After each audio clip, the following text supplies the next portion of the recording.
recovery, today I'm announcing our COVID-ready Maryland plan to maximize all of the available tools and treatments for preventing severe illness and keeping people from being hospitalized, and to maintain an ongoing state of readiness over the long term so that we are well prepared to respond to any emerging future variants or any potential waves or surges.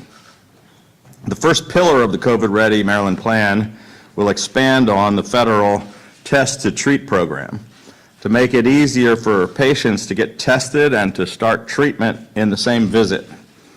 Too often, if people tested positive, they'd have to wait to get a doctor's appointment and then get a prescription and then go to the pharmacy to try to get that prescription filled. And that cumbersome process sometimes led people to decide just to go to the hospital instead, which placed further strain on the healthcare system. So the Test to Treat plan changes all of that and makes it all a one-stop process.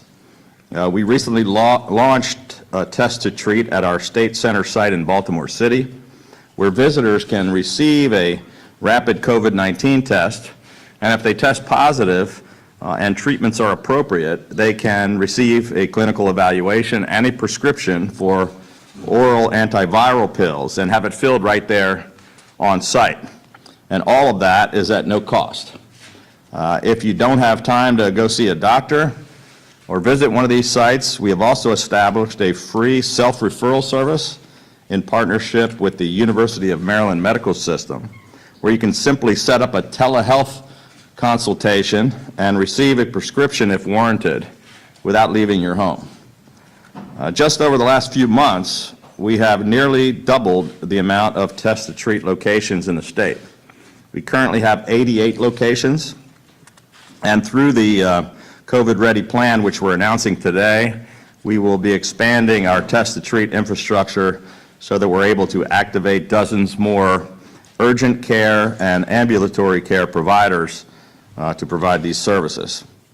As part of our continued focus on protecting our most vulnerable, we have made sure that every single skilled nursing home facility in the state is now aligned with a pharmacy partner for testing, vaccines, and therapeutics. And as a result of our aggressive efforts earlier this year to secure more testing supplies, we now have on hand approximately 2.3 million rapid at-home tests. Especially important as we head into fall, we continue to make these resources available to every single school system all across the state. The second pillar of our COVID-ready plan is increasing and maximizing the utilization of therapeutics, which are a relatively new and effective tool in our arsenal in fighting the virus, and are rapidly becoming more prevalent and more important. In a one-month span this spring, we increased overall therapeutic utilization by 248% in Maryland, which is a key reason why we're seeing far fewer people getting severely ill, being hospitalized, or dying from COVID. There are now several different types of these treatments available, including oral antiviral pills, which interfere with the virus's ability to replicate. And these treatments are not cures, but they have a very high success rate when it comes to lessening the severity of symptoms and in keeping high-risk patients out of the hospital. We want to make it clear that any healthcare provider, including primary care and urgent care facilities, can make referrals for treatment and therapeutics, and they're currently available at hundreds of locations across the state. And Dr. Haft will provide a more thorough briefing on that program in just a few moments. The third pillar of our COVID-ready plan is getting more Marylanders vaccinated and boosted as they become eligible. And vaccines remain our most powerful weapon against severe illness and death. And fortunately, Maryland continues to be one of the most vaccinated and most boosted states in America. We have now administered nearly 12 million vaccinations, including more than 2.4 million booster shots, and we have built up one of the strongest provider networks in the nation with 941 vaccine providers currently available on covidvax.maryland.gov. We've been successful in enlisting more than 700 primary care provider partners to be a part of the ongoing vaccination effort. And while it has never been easier to get vaccinated and boosted, we recognize that mixed messaging from the federal government has made it harder to know when it's actually time to get a booster shot. And from our own outreach, many people have told state health officials that they weren't sure if they needed it or didn't even know if they were eligible. So the simplest way to put it, the easiest way to remember, is that everyone 5 and older is eligible for one booster, and everyone 50 and older is eligible for a second booster. All of the data shows that protection from the vaccines does wane over time, and so no one should consider themselves fully protected unless you have gotten a booster shot. And to cut through the confusion, today we are launching a new web portal that will let you know within seconds whether you are up to date on your COVID-19 vaccines. And if you're not up to date, you will be directed to the site where you can immediately schedule an appointment. In the coming weeks, we anticipate that COVID-19 vaccines will also become available for Maryland children 5 years of age and under, and Dr. Chan will be providing an update on that in just a few minutes. The fourth pillar of our COVID Ready plan is outreach and public awareness.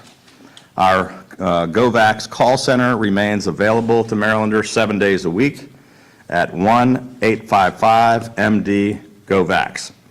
And it has now facilitated nearly 2 million vaccine appointments. We're in the process of conducting a number of text and phone campaigns around eligibility for booster shots, scheduling vaccine appointments, and raising awareness of therapeutics.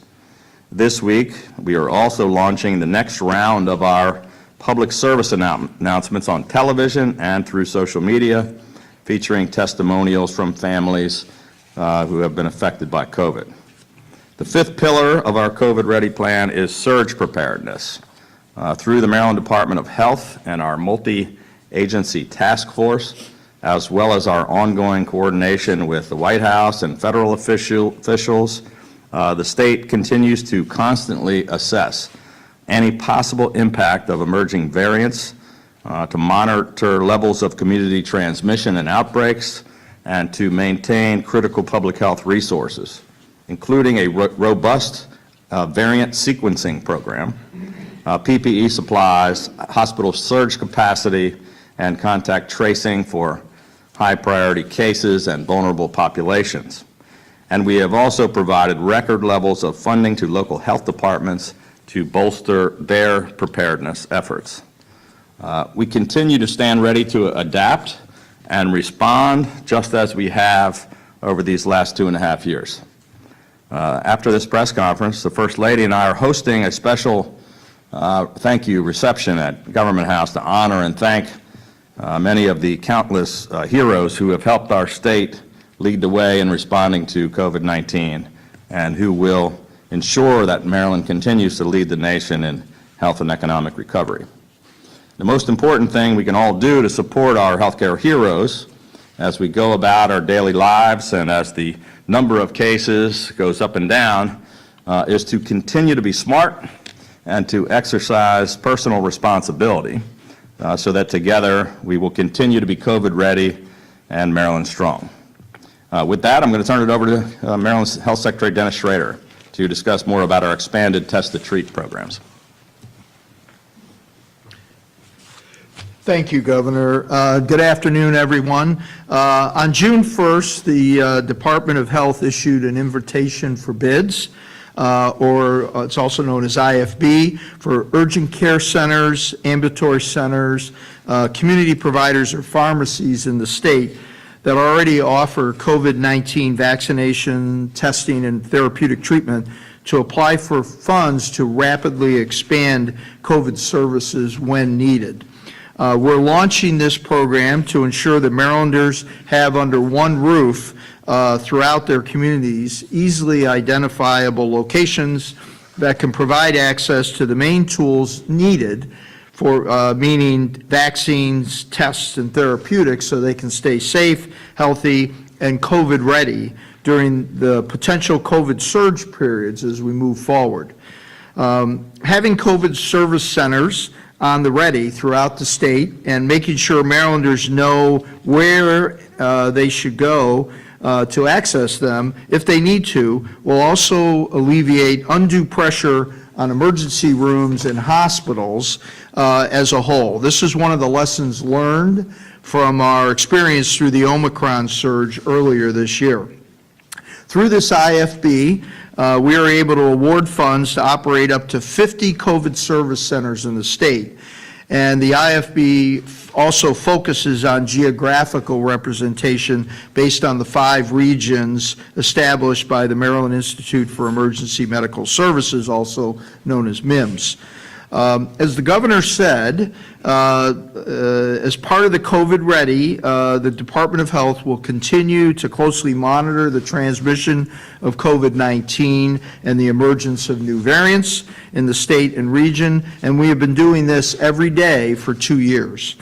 When it comes to activating the service centers, we'll make a data-driven decision using our invaluable state data, CDC's community-level indicators, and other information, as well as our discretion.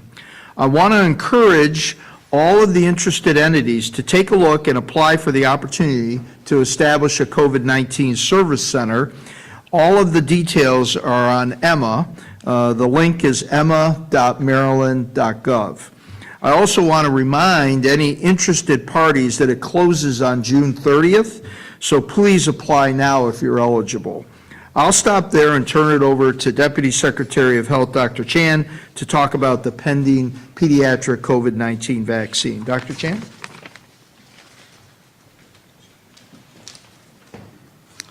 Thank you, Mr. Secretary, Governor. And good afternoon, everyone. I'd like to talk a little bit about the new weapon that both the Governor and the Secretary just referenced, that we will soon have here in the state of Maryland that we'll be using in the fight against COVID-19. We are preparing to roll out 2 COVID-19 vaccines for children 6 years of age and younger, down to age 6 months, in anticipation that they'll receive approval from the federal government potentially by the end of next week. There are approximately 358,000 children in this age group in the state. And these COVID-19 vaccines, just like other COVID-19 vaccines that we have for other age groups, will help protect our youngest Marylanders against severe disease, hospitalizations, and death.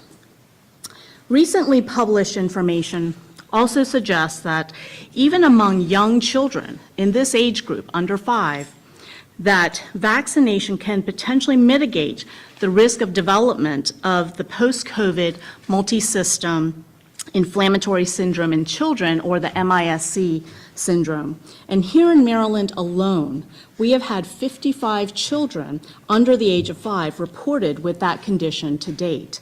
And that is roughly a third of the total number of MIS-C cases identified in the state so far.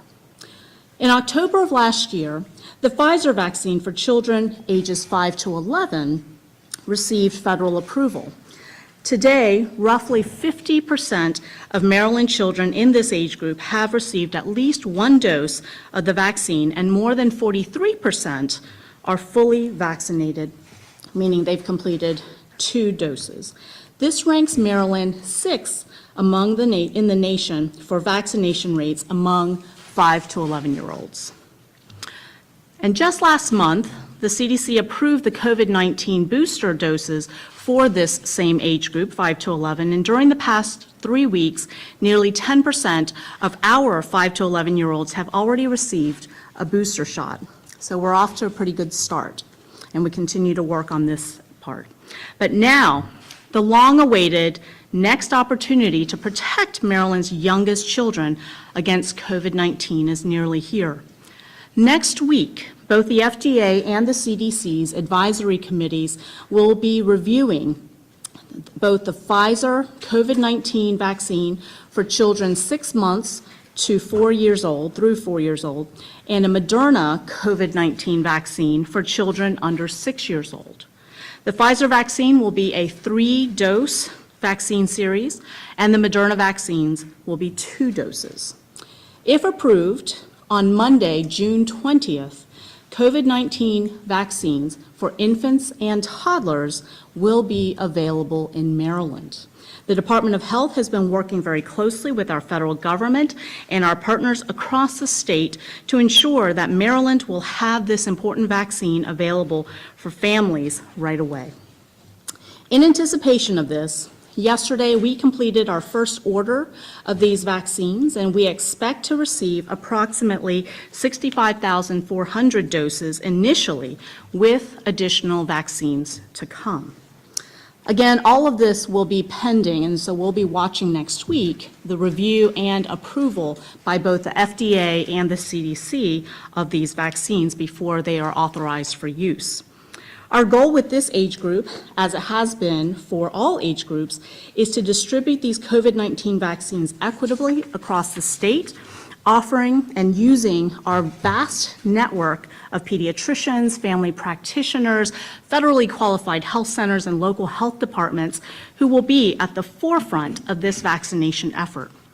To further help parents make the best and informed choice about vaccinating their children, the Department of Health has dedicated a page on our covidlink.maryland.gov website specifically for parents and guardians. The Information for Parents page has links to clinical studies showing the safety and efficacy of vaccines for children, information on the rigorous testing that was conducted, and which went on before these approvals were sought, and other helpful material. It is important that for every family to be informed about the risk of COVID-19 as well as the risks and benefits of vaccines for their children. If families have any questions, we urge you to discuss the benefits of vaccinating your children against COVID-19 with your child's healthcare provider. We hope that you make the decision to vaccinate and boost all of your family members who are eligible. Mine are, and I am very thankful that my family's vaccinated as we look forward to our summer vacations. If you do not have a health care provider, or if your provider is not offering the vaccine, you'll be able to search for locations near you for your children 6 months and older to receive a COVID vaccine on our vaccine locator, again, covidvax.maryland.gov, or by calling our GoVax call center at 855-MD-GO-VAX. And you can also contact your local health department in the jurisdiction where you live. So Maryland continues to be a strong leader in the nation in vaccination rates among all ages. And that is an important reason that our recovery from the pandemic has been so strong. We are COVID ready and optimistic about the future. We have made all of these tools available and accessible to everyone across the state, and so that everyone can be prepared. And we'll continue to work to improve the health of all Maryland families. So thank you, and I'd like to now turn it over to Dr. Howard Huff, who will give you some remarks about therapeutics. Thank you, Dr. Chan. Thank you, Governor, Secretary. And good afternoon. I have good news regarding the ability to treat COVID-19. We have highly effective, safe, widely available, easily accessible medications to prevent severe illness, hospitalizations, and death for this virus, and Marylanders are using them. Monoclonal antibodies, which were administered by IV injection, have been available since November of 2020, but since December of 2021, the more easily accessible, convenient oral antiviral pills were authorized by the federal government and now are widely available across Maryland. The oral medications are indicated to treat anyone with underlying medical conditions within 5 days of the onset of mild to moderate symptoms, Last week, we had more than 64,000 courses of therapeutic treatments on hand and distributed among more than 800 publicly accessible test-to-treat locations, pharmacies, hospitals, urgent care centers, primary care offices, and other places across the state. The utilization of therapeutics among Marylanders who are testing positive for COVID has increased more than fourfold since the beginning of the year. Last week alone, we treated more than 7,000 patients. We expect that the supply and the demand to keep growing for these safe and effective treatments. As a physician with more than 46 years of experience, I'm excited that we're at a stage in this pandemic where in Maryland, there are no barriers to accessing therapeutics. The oral medications are now available in pills that are named Paxlovid and Molnupiravir. For patients who are not able to take those specific medications for reasons of impaired kidney function or other reasons, there are other treatments available, such as the monoclonal infusions that I mentioned and remdesivir, which is an IV antiviral agent. So speak to your doctor if you have even mild symptoms and test quickly if you feel sick. If you don't have a doctor, as you've heard, you can do a home test, visit any one of the hundreds of testing sites around the state, visit one of our test-to-treat centers, or get a telehealth consultation to determine if you are eligible for one of these therapeutic treatments. As the governor said, to make it as convenient as possible to ensure that we're all COVID ready, the state has established a network of more than 80 test-to-treat sites, and as the secretary said, we're adding more all the time. The current test-to-treat sites and COVID service centers that will be established offer one-stop shopping for patients who want to walk in with no appointment, take a rapid test, undergo a medical evaluation, and be given a prescription at one convenient location. You can find a test-to-treat site near you by going to covidtest.maryland.gov and using the locator tool. Testing quickly and seeking treatment options right away is particularly important for those who are over 50 and those who are younger with any significant underlying medical conditions. You should take advantage of these treatments to avoid the worst consequences of COVID, including hospitalization and death. We also want to remind our patients who have moderate to severe immune deficiencies to contact their medical providers to see if they're eligible for Evusheld medication. This is a therapy that's provided as an injection that produces protection against COVID infection for many months in the future. COVID may be with us for a long time into the future, but the very good news is that we have vaccines to protect ourselves and our community and medications to treat this disease safely and effectively. Thank you very much. Governor, I'll turn it back to you. Well, thank you. With that, we'd be happy to take a few questions. Governor, earlier today, you released a report calling for a criminal investigation in Baltimore City Public Schools and grade changing in reference to the IG's report that came out 2 days ago. What is in that report? Project Baltimore has been reporting for 5 years. Why do you think officials in the city, the state's attorney's office, the attorney general haven't already called for a criminal investigation or launched it?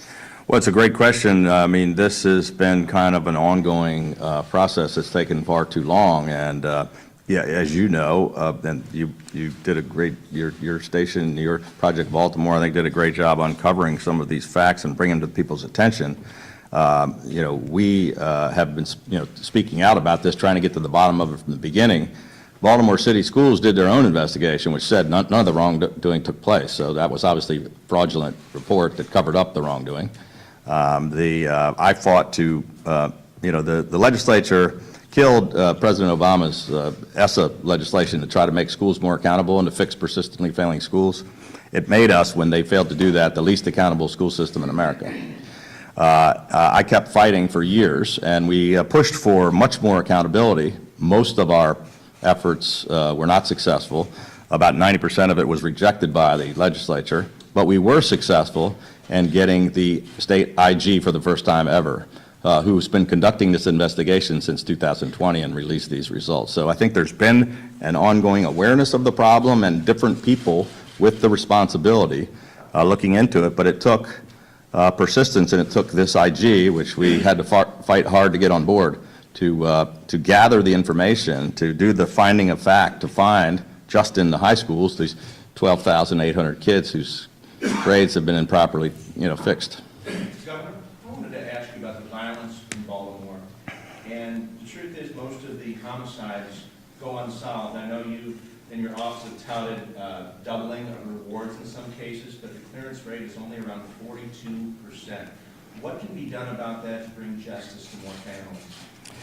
Well, again, that's something that we've been fighting hard on for nearly 8 years. It's been a very frustrating process. We've taken so many different steps. I mean, first of all, we've put over $1 billion into public safety in Baltimore City. We've given Baltimore City Police and the various 4 different mayors that we've dealt with everything that they've asked for to try to get things done. We pushed for tougher sentencing for repeat violent offenders and the people that keep shooting on people on the streets of Baltimore. All of them opposed that legislation, and it failed. It passed the Senate twice, but never got passed through the House. It's a really simple answer. I mean, it's a very complex problem with lots of moving parts. Look, we've invested about $6 billion into Baltimore City, more than any other governor in the history of the state. We've invested in the root causes of crime and record funding in the schools 8 years in a row, more than the legislature provided for. We put more money into workforce development and reentry programs and redevelopment and Project Core, tearing down the blighted properties. But it really takes leadership in the city, and it takes really simple steps. We have to arrest more people. We have to prosecute more people. And the really bad guys that keep doing the shooting have to go to jail. So we have to convict more, and we're not. We're not arresting enough people, we're not prosecuting enough people, and we're not sentencing enough people. None of those things are happening. So arrests are way down, I think nearly 80 or 90%. The prosecutions, we prosecute like 30 people a year in Baltimore City for first-degree murder, for 300 murders. It's outrageous. We've been having these discussions, and there's not, I can't, unless I decide to run for mayor of Baltimore, I'm not sure what else I can do to fix it, but we're going to continue to work with them and provide all the assistance we can. Governor Hogan, earlier this week we saw voters in San Francisco recall their district attorney who had progressive policies for prosecution very similar to what we're seeing in Baltimore City. Very similar. Do you think that it's time for those policies to change here in Baltimore City, and should voters take notice? Well, absolutely, they should take notice, and it's very similar. Unfortunately, Baltimore doesn't have the ability to do any kind of a removal process like they could do in San Francisco. There is an election in July. There is an election in July, and I think voters ought to take notice, and they ought to take a look. I mean, obviously, I've supported through Vignaraja, even though he's of a different party than I am. It's an unprecedented move, but I just said, there's one guy that wants to talk about getting tough on criminals, violent criminals, and that's the only one. The current prosecutor is failing. Excuse me, let's answer that COVID-19 question. Oh, good, thank you. I mean, we've got back on track. We'll come back to the other questions, but we want to get a couple of on-topic questions in. You mentioned about the up to 50 COVID service centers. Could you summarize what they would look like? How many people go there, how many people work there? Right, and so what we're planning to do here is to use the existing infrastructure in the state. We have well over 150 urgent care centers, and what we want to do is that's why we're doing a competition with the invitation for bids, but those that are already providing care on a regular basis, who have, doing testing, doing vaccinations and therapeutics, when a surge comes, we want to be able to work with them and give them the resources, but we don't want to wait till the surge comes. So we want to pre-position these 50 so we have an arrangement with them already. They're in a warm state, which is where we are now, where they're doing the work at a certain level. When the surge comes, we would move in and help them with resources, give them money, and so it would look just like a normal urgent care center, but we may help them by adding a tent, so it's to give them expansion capability. We might bring people. We would provide them more therapeutics. So we're going to be building those relationships. We're anticipating that, like the last couple of years, that it's possible this fall we may see such a surge, or later in the year, and we want to get prepared now. Governor, continuing on the topic of COVID, the White House held a briefing today in which they discussed having to make some tough decisions regarding their scramble to find funding to help pay for vaccines, including next generation vaccines. Some of those tough decisions involve taking money away from stockpiles for PPE and for testing. How concerned are you that the lack of federal funding might in some way hamper the state's ability to get PPE or to even get the vaccines that you're expecting? Yeah, I'm not concerned about that at all. I didn't see the president's press conference today, but we have weekly calls with the White House. I just had a separate private call with Dr. Jha, who's the head of their program. Never expressed any of those concerns to me or to any other governors, and on any of the group calls. I think we have plenty of funding. We have plenty of supplies of PPE and vaccines, and so without seeing what they said today, I'm not sure what it was about. Governor, earlier today, the commander's deal for Virginia officially died, and the majority of the DC City Council said they don't support bringing the team back to our. Well, it doesn't come as any surprise to me whatsoever. A two-part question. What do you make of those developments? And secondly, do you think Maryland will be offering anything else to the team to stay here in the state? Look, the Commanders currently own a large property and a stadium in Prince George's County, and as far as I know, currently after that action in Virginia, there's no other potential place for them to go but to stay in Maryland, and we assume that they will, but we haven't had any conversations since Virginia rejected the idea. Do you think that Maryland would offer additional incentives if perhaps the team was owned by someone other than their current owner? Look, I think we've invested $480 million in the Blue Line Corridor, all of which will help that stadium. I don't anticipate us doing anything else to support, regardless of who owns the team. Governor Hogan, according to the Baltimore Sun and the University of Baltimore's poll, Kelly Schultz, who you've endorsed, is only 6 points ahead of Delegate Dan Cox, and we're pretty close to the primary election. Does that give you any cause for concern about her footing with voters? It's just what I've seen is, voters don't seem to be focused on this election. I mean, the same issue is, I think the highest person has 20% on the Democratic side, and that's all. I have no idea, what's going on there either, but I know most voters, 50, 60, 70%, are completely undecided. They don't know that there's a primary on July 19th, and they don't know the candidates. So, I have every confidence that, Kelly Schultz is going to spend, the next 6 weeks or whatever, making herself more well-known to voters, and I'm confident that she's the best person for the job. But, nobody seems to be getting a lot of traction. And maybe they're just happy with the current governor. I don't know, but they're not paying attention to the 16 people running. Governor, I just have one more question Yeah. about Baltimore City Schools.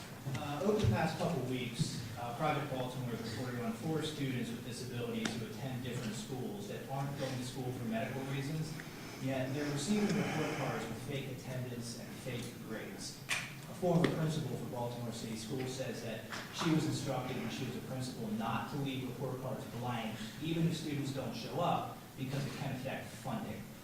To what degree do you believe there is corruption in Baltimore City Schools, and is this something that perhaps also should be investigated?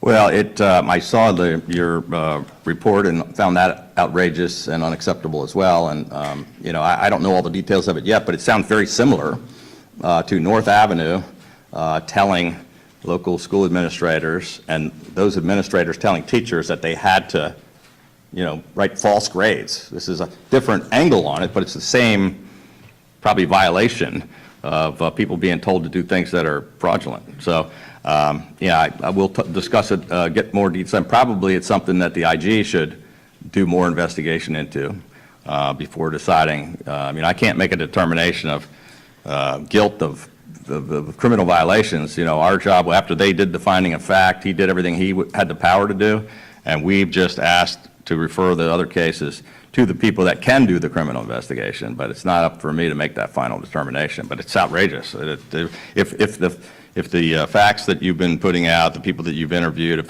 if the IG finds that credible, I would imagine that might be passed on to criminal investigation as well. In the back and forth that we've seen between you and the mayor when it comes to crime in the city, you've swapped letters and statements. The mayor's invited you to come to Baltimore. Should we expect to see you in the city in the coming future, and do you think that would really address some of the root problems that we're seeing? Well, it's not really about the mayor and I mean, this has been going on for 4 mayors now, since I've been governor, and we still haven't fixed the problem. I've had multiple meetings with the mayor. We talk on a weekly basis with the police commissioner and Maryland State Police. We're in constant coordination. We've given them on July 1st, they're going to get the $48 million that we gave them. Every single thing that they requested, we've done. The Maryland State Police continues to coordinate with them on warrant apprehension, and but I don't think doing a publicity stunt, driving around the city with them. I'm in the city every single week, driving around with him so he can show me how he's really solving crime when they're not, is not going to be probably something I'm not interested in. Governor, you signed the Maryland's red flag law, and now gun violence, of course, is getting so much attention nationwide. Yeah. How is that law doing here in Maryland? Is there something, is it just getting your some thoughts on I think it's doing really well. You know, just to take you back to, you know, when Great Mills High School in St. Mary's County, we had a school shooter. You know, there was a school resource officer who killed the person before they could injure many more kids, almost the complete opposite of what happened in Texas. We had one, you know, it was instant reaction, and they took out the perpetrator. I supported and signed into law, red flag law. I also introduced and passed an initiative where we put $218 million into school safety to make our schools safer, and we required school resource officers, armed school resource officers in every single school in Maryland. So I think we're in pretty good shape with respect to that. The red flag law is working. We've had no real serious issues or concerns.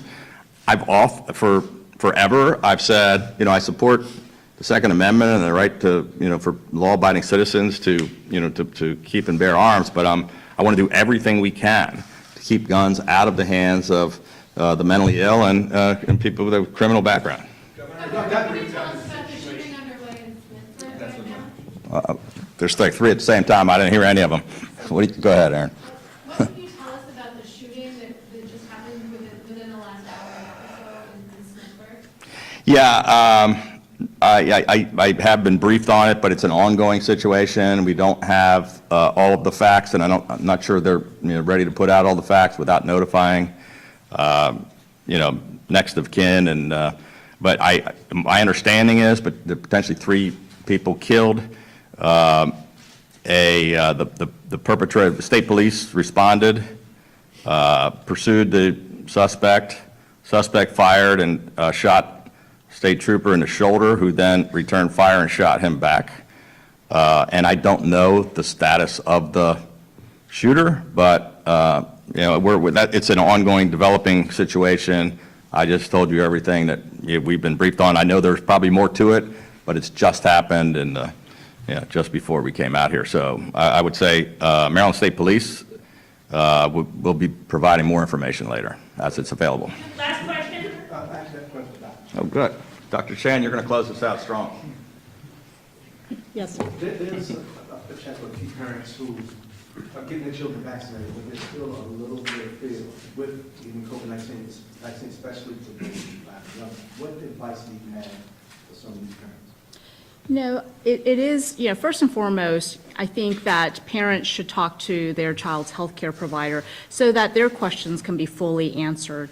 The other piece that I've heard from parents is that they don't think that COVID-19 is, you know, affects young kids. And that's true when you only look at comparing young kids to older adults, 65 and older. We know that the risk of hospitalizations and death is much higher in that age group. However, if you look at, you know, at young kids, so this is the under 5 age group, just this year alone, to date in 2022, we've had over 300 kids under 5 who've been hospitalized. And so that's not a small thing. And I know that for me, I don't have young kids anymore, but hospitalizations are something that we want to prevent, and vaccines are a path to being able to do that.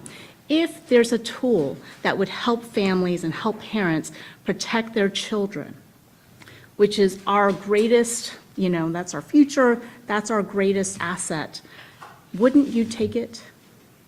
So learn the facts, understand the risks, and that vaccines are truly, as the governor alluded to, still our greatest tool in the fight against COVID-19. Thank you all very much.